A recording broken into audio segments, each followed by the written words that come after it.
बहुत अच्छी है, ट्रैक रिकॉर्ड भी बहुत अच्छा है, one of the oldest fund house, oldest fund in our basket. So इसकी जो मतलब स्टॉक सिलेक्शन जो प्रोसेस है, you can say see the filtration process की कितने फिल्ट्रेशन पे जाता है। Then we have sector selection, sector में भी हम पीवी कौन सा मतलब उसके बाद हम पीवी देखेंगे कि ये लो है हाई, लो पीवी वाले जो भी स्टॉक्स रहेंगे वो पोर्टफोलियो में आ जाएंगे। So this fund is manage by Manish Gunwani and Rahul Agarwal. Current 7,300 crore के आसपास इसका अभी एयूएम है। स्मॉल कैप, सो आप लोगों को क्या लगता है कि अभी स्मॉल कैप में इन्वेस्टमेंट करनी चाहिए कि नहीं करनी चाहिए? करनी चाहिए। Is this the right time to enter small cap और not? Yes. Correct. So we also believe that कि स्मॉल कैप बहुत अच्छी तरह से करेक्ट हुआ है एंड स्मॉल कैप में आपको एक्चुअली अभी इन्वेस्टमेंट करनी चाहिए। अगले 5 साल के लिए स्मॉल कैप के लिए बहुत अच्छे मतलब रिटर्न्स बनेंगे स्मॉल कैप्स में। सो ये अगर आप देखोगे लास्ट मंथ इसमें हम मतलब अराउंड 68% का स्मॉल कैप एलोकेशन था एंड जो कैश थी वो हमारी अराउंड 15% की कैश थी। सो जैसे ही मार्केट करेक्ट हुआ हमने स्मॉल कैप में एलोकेशन बढ़ाया, कैश थोड़ा कम कर दिया। This is also we have actually invested in this month, cash invest करके हमने स्मॉल कैप में एलोकेशन थोड़ा बढ़ाया and we are very much positive on small cap. Small cap का लास्ट ईयर 40% गया था रिटर्न्स ऐसा? यस, SIP में गया था। मेरा जो प्रोडक्ट है 5 साल का, उसका रिटर्न अराउंड 4x का है, मतलब 10 के ने भी 41-42 हो गई है स्मॉल कैप। 5 साल में बहुत अच्छा किया। अच्छा क्वार्टर। तो same Manish Gunwani fund manage कर रहे and Kirti Jain. So this is our sterling value. तो स्टर्लिंग वैल्यू थोड़ा सा अलग इसका व्यू है फंड मैनेजर का। Sterling value is manage by Dylan Pinto and he believes that कि currently small cap and mid cap से दूर रहा तो ही अच्छा है। तो उन्होंने क्या किया, उनका जो पोर्टफोलियो था लार्ज कैप 30% था, कब? मार्च 22 में। मार्च 22 से इन्होंने लार्ज कैप धीरे धीरे धीरे बढ़ा के 60% पे लेकर आए। तो 60% एंड देखो मिड एंड स्मॉल कैप उन्होंने ग्रेजुअली कम करके 15% पे लेके। So he is not very much positive on small cap. Within the fund house we have 2 different views of fund managers and we are okay. एक थोड़ा तो अलग view होना ही चाहिए और एक फंड जो है वो थोड़ा सा अलग व्यू लेके चलता है और इसका इंटरनल मैंडेट है कि लास्ट कैप में 60% के ऊपर नहीं जाना चाहिए। तो ये मैक्सिमम एलोकेशन पे है अभी करंट 60%। ये वैल्यू अपॉर्चुनिटीज पे वर्क कर रहा है। Sterling value, sterling value.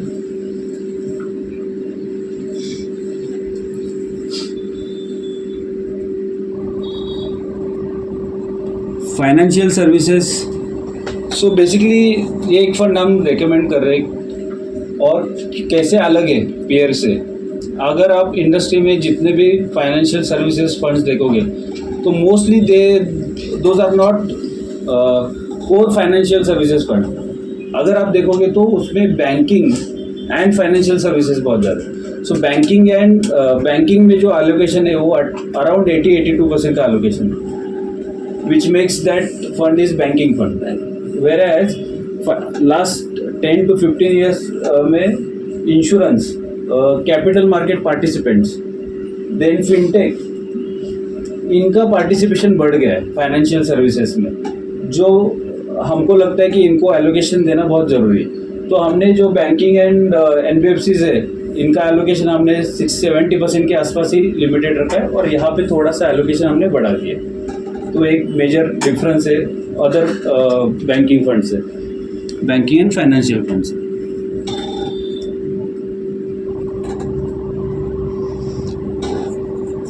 This is another recommendation from our fund house, innovation. So we believe that going ahead अपनी इकोनॉमी सबसे ज़्यादा जो थिंग चलेगी दैट इज़ इनोवेशन। सबसे बड़ा part and innovation is happening throughout the sectors. कौन सा भी सेक्टर आप उठा सकते हो, रिटेल ले लो, हेल्थ केयर ले लो, ऑटो ले लो, ऑटो एंसरीज में लीजिए, सर्विसेज में तो है ही है. तो ऐसा कौन सा भी सेक्टर नहीं है जिसमें इनोवेशन नहीं हो रहा है. Innovation can be anything, product में भी हो सकता है, सर्विस में भी हो सकता है. इनोवेशन वो चीज़ है जो आपको आपके कंपनी का मार्केट शेयर बढ़ा के देगी. ओके, सबसे पहला जो आइडेंटिफाइड होता है कि कंपनी अच्छा कर रही है कि नहीं कर रही है तो क्या कैसे कर रही है, इनोवेटिव आइडिया वो अपने बिजनेस में अप्लाई कर रही है कि नहीं कर रही, तो उसका जो डायरेक्ट एक्शन है वो आपके मार्केट शेयर पे दिखता है. मार्केट शेयर अगर आपका बढ़ रहा है प्रोडक्ट का तो डेफिनेटली कुछ ना कुछ तो वो कंपनी अलग कर रही है. इसमें मीडियम रिस्क मीडियम रिटर्न्स वाला कौन सा है, ये 4-5 जो आपने बोला अभी? सर देखिए, मीडियम रिस्क मीडियम रिटर्न ऐसे इक्विटी फंड्स है सभी, मैं जो अभी बोल रहा हूँ, not debt. Small cap is high risk high returns. Correct. हाँ, फाइनेंशियल सर्विसेज में भी मीडियम सेक्टरल है तो डेफिनेटली थोड़ा रहेगा उसमें भी, मतलब सेक्टर बहुत स्पेसिफिक है, हाईएस्ट रिस्क रहेगा. All are value fund value fund वो भी रहेगा ना, उसमें भी रिस्क हाईएस्ट रहेगा. क्योंकि देखो वैल्यू क्या होता है, वैल्यू साइकिल्स में चलता है वो. Okay, and you have to capture that cycle. अगर आप साइकिल नहीं कैप्चर कर पा रहे हो तो आपको पोर्टफोलियो में ऐसे चेंजेस करने पड़ेंगे कि वो अंडर परफॉर्मेंस ना जाए, अंडर परफॉर्म ना हो जाए उसका फंड का, तो उतना आपको वो एक्टिवली मैनेज करना पड़ेगा. तो every equity fund is actually have a मतलब हाई रिस्क प्रोफाइल रहेगा ही रहेगा उसमें. अगर इक्विटी टैक्सेशन के हिसाब से देखो तो मल्टी एसेट जो मैं बोल रहा था वो आप मॉडरेट रिस्क समझ कर ले सकते हो उसमें. 30-40% यू आर नॉट. नहीं, मल्टी एसेट में उतना नहीं आएगा. इक्विटी किती आहे, एनर्जी किती आहे? मल्टी एसेट में 50% में Only 50. Domestic equity end 10% international equity, 60 तो 60 टोटल हो जाएगा. अभी नहीं है फिलहाल, अभी 50% इक्विटी है, डोमेस्टिक इक्विटी बस. थोडं चेंजेस झाले का? पहिले 65% मॅन्डेटरी मैंडेटरी नहीं. So we have arbitrage 15%. Okay. So 50% and 15% 65% equity होतं, तो तुमचं टॅक्सेशन इक्विटी होतं त्याच्यात.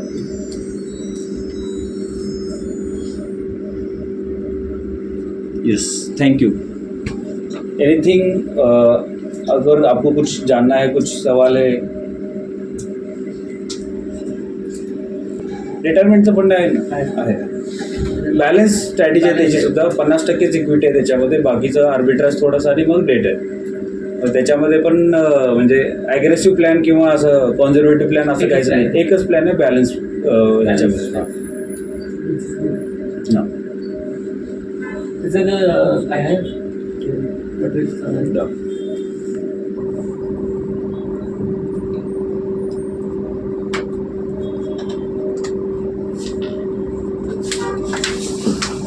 फाइव इयर्स और 60 years, which ever is earlier. 57 असेल तर 3 वर्ष लॉक असतात. 3 वर्ष लॉक इन राहणार त्याच्यात. दिस इज गुड फॉर HWP. कसं आहे? SWP कसं आहे, सो बेसिकली SWP कधी करतो की एकदा कॉर्पस आपला कलेक्ट झाला तर तो एका कॉन्झर्वेटिव्ह फंडमध्ये ठेवून तुम्ही SWP करू शकता. इधर तुम्ही इथं आत्ता ह्याच्यामध्ये इन्व्हेस्टमेंट करून 60व्याच्या वेळी SWP चालू करू शकता. जर तुमच्याकडे कॉर्पस आहे आणि तो कॉर्पस ठेवून SWP करायचा आहे तर थोडासा वोलाटाईल फंड राहिला, कारण याच्यामध्ये 50% तरी इक्विटी असणार आहे. सो म्हणजे कॅपिटल इरोड होण्याची शक्यता आहे याच्यात. बेटर वे अगर डायरेक्ट जर SWP करायची असेल तर बॅलन्स ॲडव्हान्टेज किंवा इवन मल्टी ॲसेटमध्ये पण करू शकता. जर तुम्ही इथून प्लॅनिंग करायचं असेल तुम्हाला रिटायरमेंट प्लॅनिंग आणि त्याच्यानंतर SWP तर चालू शकतो त्याच्यात. हे इक्विटीचं सर ह्याच्यात ॲलोकेशन आहे. रेंज कशी आहे ती दाखवू.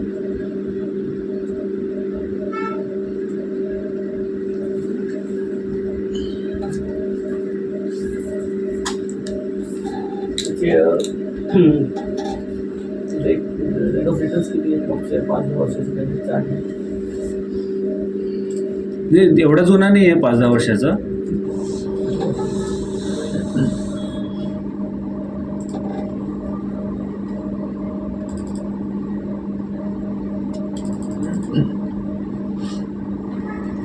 2 वर्ष पण झाले नाहीत ॲक्च्युली त्याला. 1 इयरमध्ये 7.91चं आहे. एकच वर्ष झालं. एकच 1.5 वर्ष झालं ॲक्च्युली. सिन्स इन्सेप्शन बघितलं तर 1.5 वर्षामध्ये 12.52. आणि तो पोर्टफोलिओ पण तसाच आहे. तुम्हाला फार काही ॲग्रेसिव्ह रिटर्न नाही देणार तो. म्हणजे 12%च्या आसपासच त्याचा रिटर्न भेटतो. 12-13%.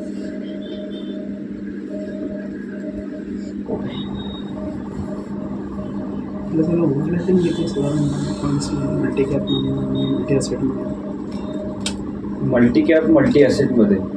सो मल्टी ॲसेटचा जो पोर्टफोलिओ आहे त्याच्यातला 50% जो पोर्शन आहे तो इक्विटीमध्ये, डोमेस्टिक इक्विटीमध्ये आहे. आणि त्याच्यामध्ये जर पोर्टफोलिओ बघितला तर 11% स्मॉल अँड मिड कॅप आहे आणि बाकीचे जवळपास 30%च्या आसपास त्याच्यात हे आहे आपलं लार्ज कॅप आहे. तर मल्टी कॅप जो आहे त्याच्यात बाय नेचर त्याच्यामध्ये कसं आहे की 25% तुम्हाला large cap, mid cap, small cap ठेवावं लागतं. सो हार्डली ते म्हणजे ह्याच्यामध्ये कनेक्शन आहे. मल्टी कॅप थोडासा ॲग्रेसिव्ह नेचरमध्ये आहे, हा थोडासा लार्ज कॅप बायस आहे. सो त्याच्यामध्ये हार्डली 25 ते 30%चं ओव्हरलॅपिंग असणार आहे, त्याच्यापेक्षा जास्त नाही.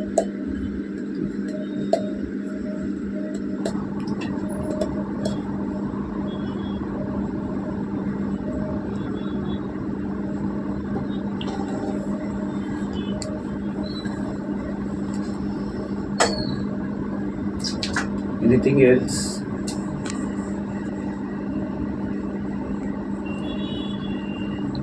सो फॉर SIP डेफिनेटली तुम्ही इनोव्हेशन फंड बघा.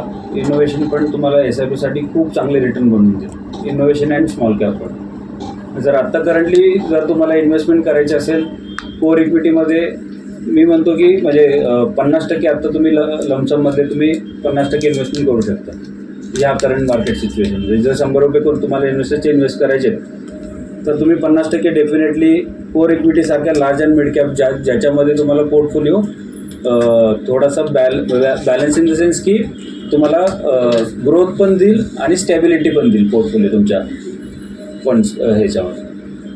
सो तुम्ही डेफिनेटली त्याच्यात थोडेसे लमसम इन्व्हेस्टमेंट करू शकता.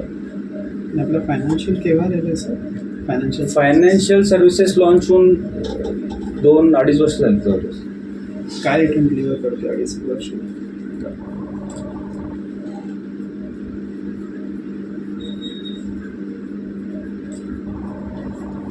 थीमॅटिक और सेक्टोरियल येणार कोणती कॅटेगरी? थीमॅटिक आहे ॲक्च्युली, कारण ह्याच्यामध्ये within the financial sector there are almost 6 sub sectors. So broad base म्हणजे ब्रॉड थीमच आहे त्याची. 1 year return is 15.51. Okay. And since म्हणजे 2 पण वर्ष नाही झाले त्याला exactly. 18.44 since inception. Overall peer कम्पॅरिझनमध्ये जर बघितलं ना चांगले रिटर्न दिले त्यांनी. Can I leave? Thank you. त्यांच्या वेबसाईटवरती बोला.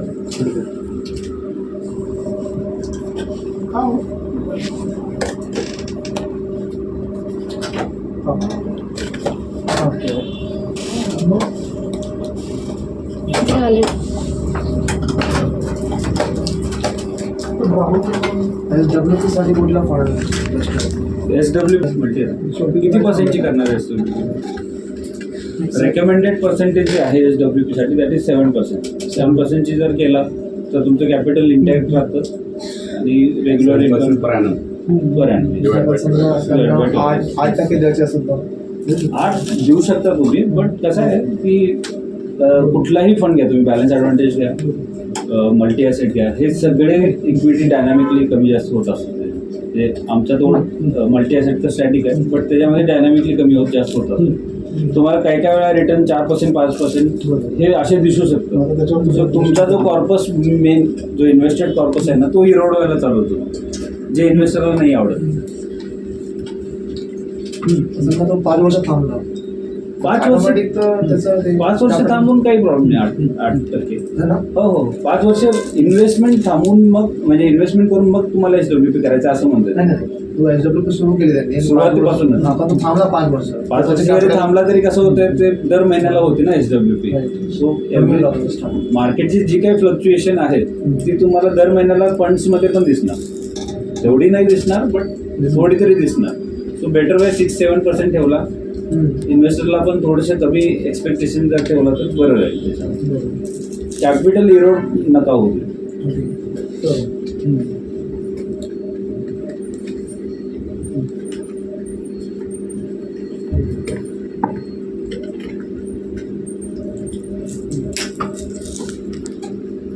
जर तुम्ही रेकमेंड करत असाल ना 1-2 वर्षासाठी तर इन्कम प्लस जो मी तुम्हाला सांगितला इन्कम प्लस आर्बिट्राज फंड तो नक्की रेकमेंड करा.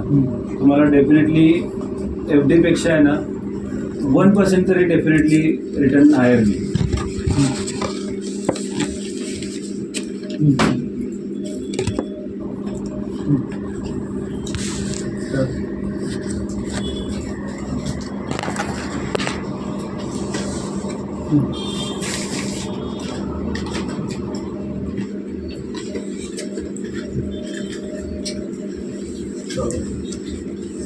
सजेशन मी काय करतो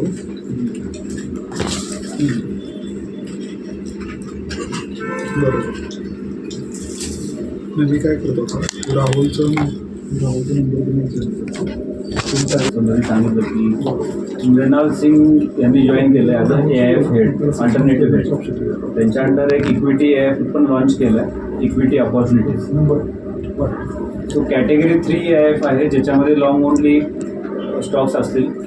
नो अनलिस्टेड स्टॉक्स नाही घेणार त्याच्यामध्ये. आणि 20 to 25 कंपनीचा पोर्टफोलिओ असेल. Minimum ticket size is 1 CR आणि ओपन एंडेड आहे क्लोज एंडेड नाही. सो इन केस अल्टरनेट साईडला जर कोणाला रिक्वायरमेंट असेल तर डेफिनेटली वेदार्थ नावानं आम्ही तो चालू करू. म्हणजे विदिन फंड हाऊस एक बुटीक हाऊस केल्यासारखं आहे.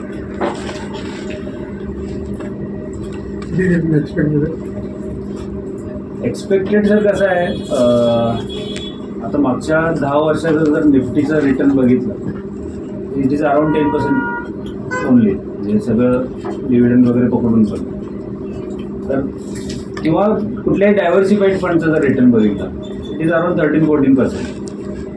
सो ह्याच्यापेक्षा तुम्हाला जवळपास 4-5% एक्स्ट्रा रिटर्न भेटेल. AIF हा प्रोडक्टच ह्याच्यासाठी आहे की त्याच्यामध्ये तुम्हाला चांगला अल्फा जनरेट करता येईल. तर तुमचं टेन्युअर जास्त पाहिजे. मोर दॅन 5 years तरी डेफिनेटली असायलाच पाहिजे. म्युच्युअल फंडमध्ये नॉर्मली काय होतं की क्लायंट म्हणतो की 5 वर्षासाठी आहे तर 2-3 वर्ष झाले की परत तो येतो. तसा क्लायंट नसायला पाहिजे.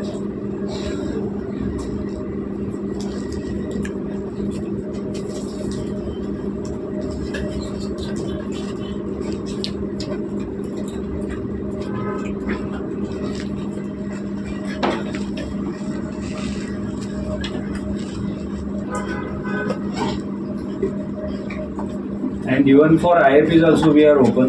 तुम्ही डेफिनेटली तुमच्या RMला कनेक्ट करा. तुम्हाला वाटतं की IFP थ्रू तुम्हाला बिझनेसमध्ये हेल्प होईल, कॉन्टॅक्ट्स वाढवता येतील किंवा रेफरन्स तुम्हाला वाढवता येतील तर त्याच्यामध्ये नॉट नेसेसरी की ते जे मी movies दाखवलो 1 Idiot and Return and 1 Idiot की थिएटरमध्येच तुम्हाला दाखवायला पाहिजे. You can do it we can do it on any banquet hall also. इकडेही करू शकतो. 40-45 पीपल्स 50-60 पीपल्स.